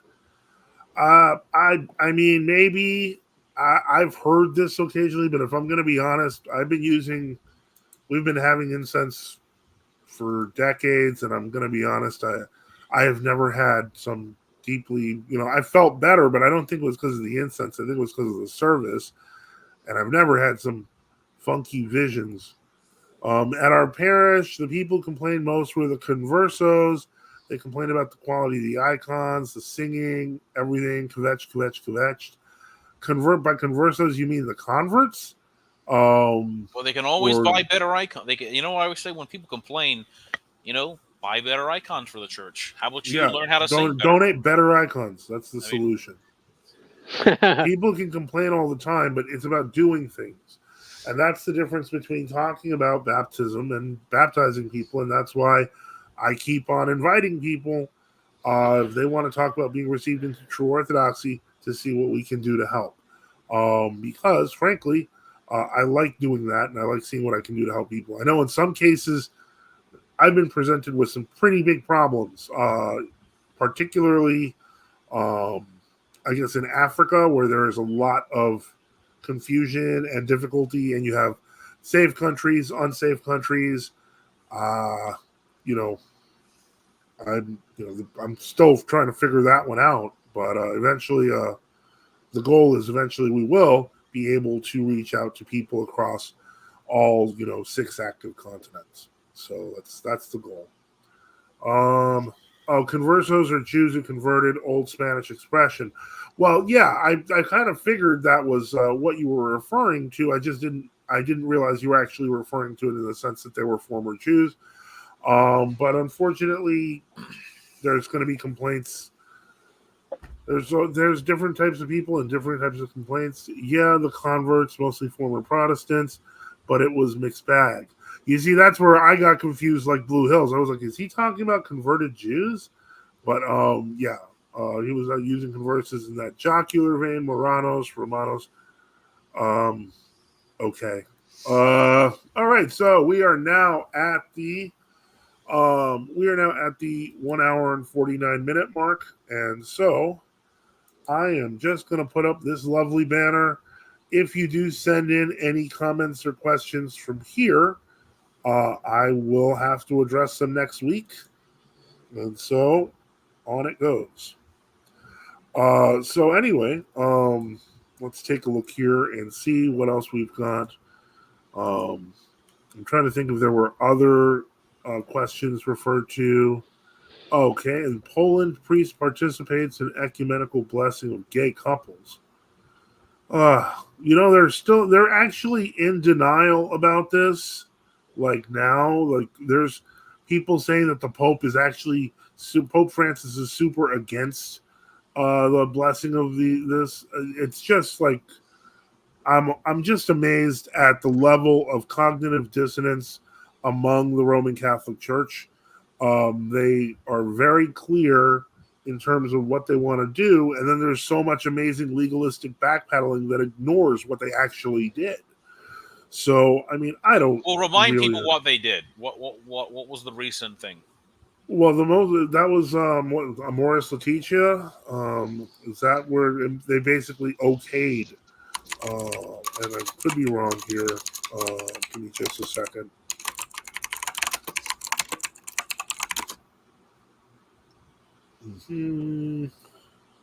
Yeah, that decision was announced on December 19th, 2023. So this is basically 6 months ago.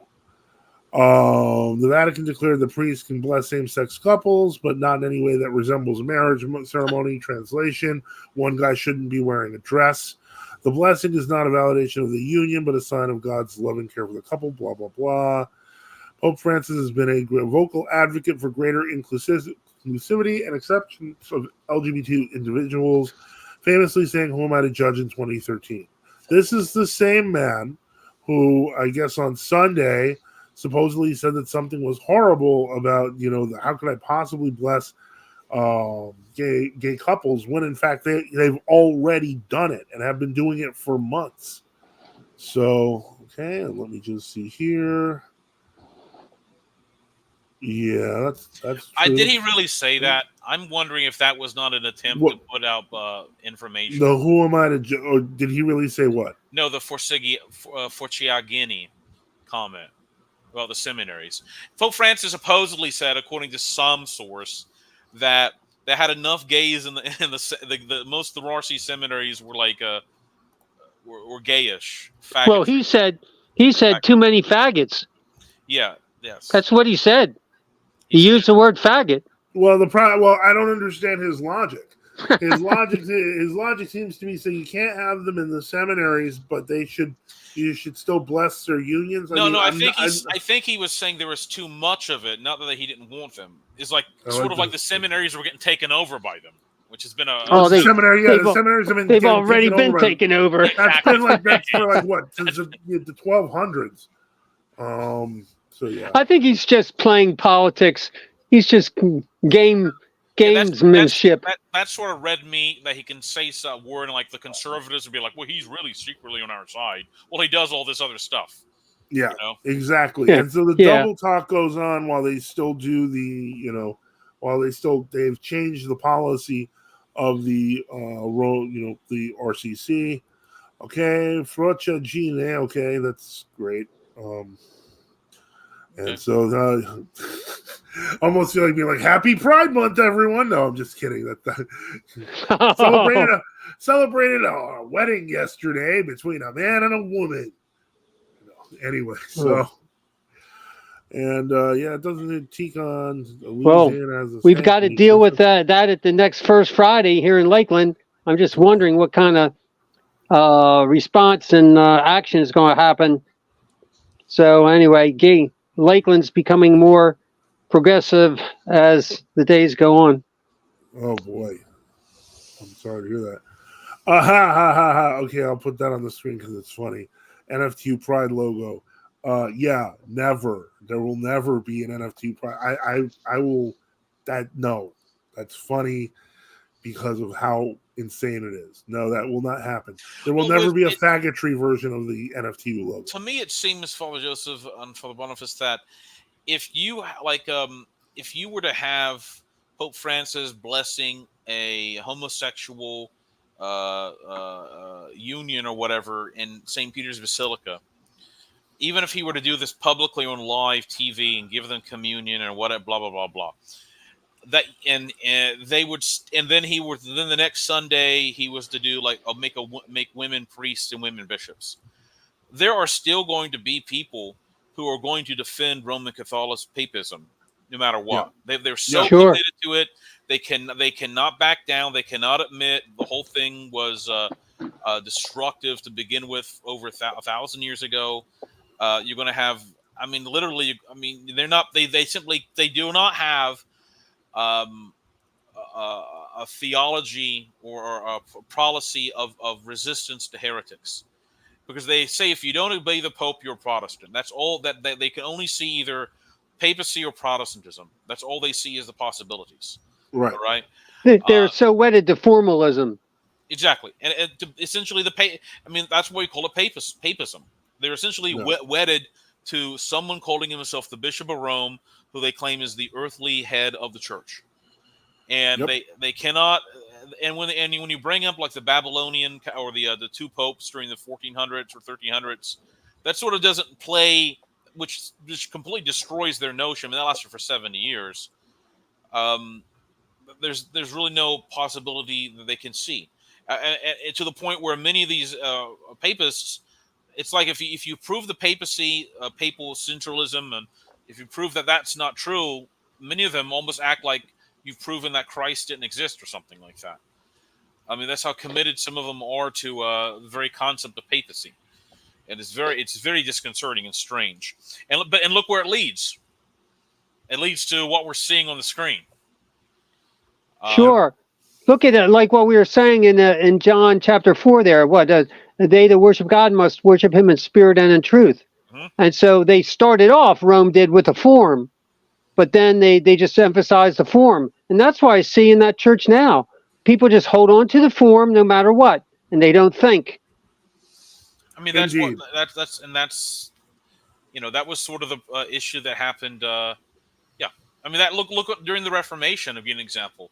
One of the reasons the Reformation was so successful in Northern Europe and Scandinavia was that the Lutherans basically said, you can keep all the vestments and the church iconography and all this other stuff. Just teach Lutheran doctrine, and over the decades, people will be acclimated to our beliefs. But keep everything the same, so they could keep the form the same, so people could go to their Swedish parish church in 1520, and then continue going there until 1550, and everything externally, like vestments, will look the same. All right, but the doctrine had already changed. Now, granted, it was like from Roman Catholicism to Lutheranism, so like one heresy to another, obviously. But that simply proves the point. All right, it does. Yeah. So anyway, great. Well, I want to thank everyone from our guest. I thought it was like Colonel Pac-Man or something. To Vladika Enoch, to Father Boniface, for coming on to help host. To our listeners, to those who asked questions and had comments, and those who support our mission. Support the channel. We at NFTU need your help. Support us by subscribing or donating at nftu.net, on Give, Send, Go, or on Odyssey. We remember all of you in our prayers, and thank you for all the support for NFTU. Vladika, bless. God bless. The Lord bless. Christ is risen. Truly is risen. He's risen indeed. Good night, guys. Benedicite. Benedicite.